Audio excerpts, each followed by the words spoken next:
और फ्री।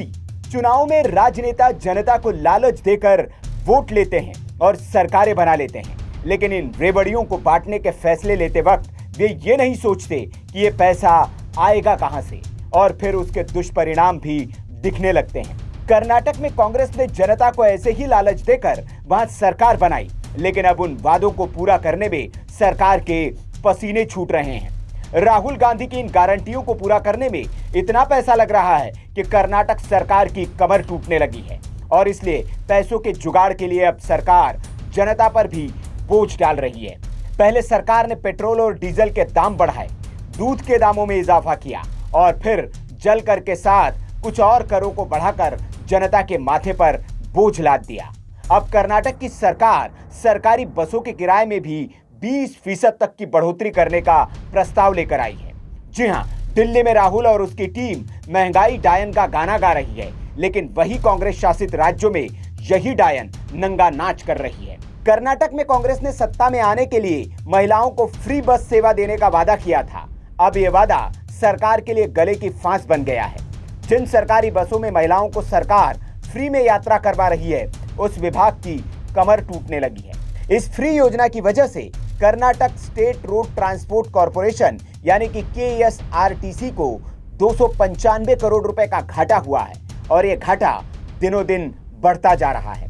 इसलिए अब KSRTC ने बस के किराए में 15 से 20% की बढ़ोतरी करने की मांग सरकार से कर दी है। जानकारी के मुताबिक कॉर्पोरेशन ने बस के किराए में इजाफा करने की डिमांड राज्य सरकार को भेज दी है। मीडिया रिपोर्ट के मुताबिक KSRTC के अध्यक्ष और कांग्रेस विधायक SR श्रीनिवास ने बताया, परसों बोर्ड की मीटिंग हुई थी और उसमें हमने बस किराया बढ़ाने का प्रस्ताव पेश किया और इसकी जानकारी CM को दी है।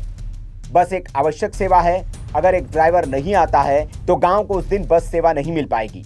ऐसा हुआ तो लोग हमें नहीं छोड़ेंगे। अब शक्ति योजना के बावजूद हमें पिछले 3 महीनों में 295 करोड़ रुपए का घाटा हुआ है। यही वजह है हम किराए में 15 से 20% बढ़ोतरी की मांग कर रहे हैं। हमें देखना होगा कि CM कितना किराया बढ़ाने की मंजूरी देते हैं। अगर उन्होंने हमारी नहीं सुनी तो संगठन नहीं बच पाएगा।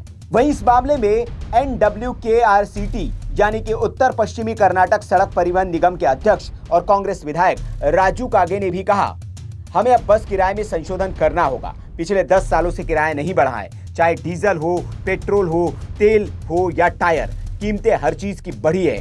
इसलिए हम संशोधन करने के बारे में सोच रहे हैं। आपको बता दें कि साल 2023 में कर्नाटक में कांग्रेस ने चुनाव लड़ने से पहले 5 वादे किए थे। इन्हीं 5 गारंटियों में से एक वादा यह था कि अगर कर्नाटक में कांग्रेस सत्ता में आई तो गैर प्रीमियम सरकारी बसों में महिलाओं को मुफ्त में यात्रा करवाई जाएगी। अब यही मुफ्त यात्रा वाला प्लान पूरे बस निगम पर भारी पड़ रहा है।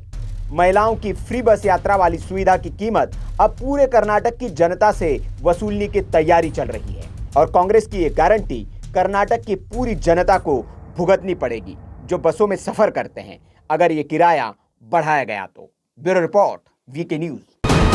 VK न्यूज, राष्ट्र के नाम।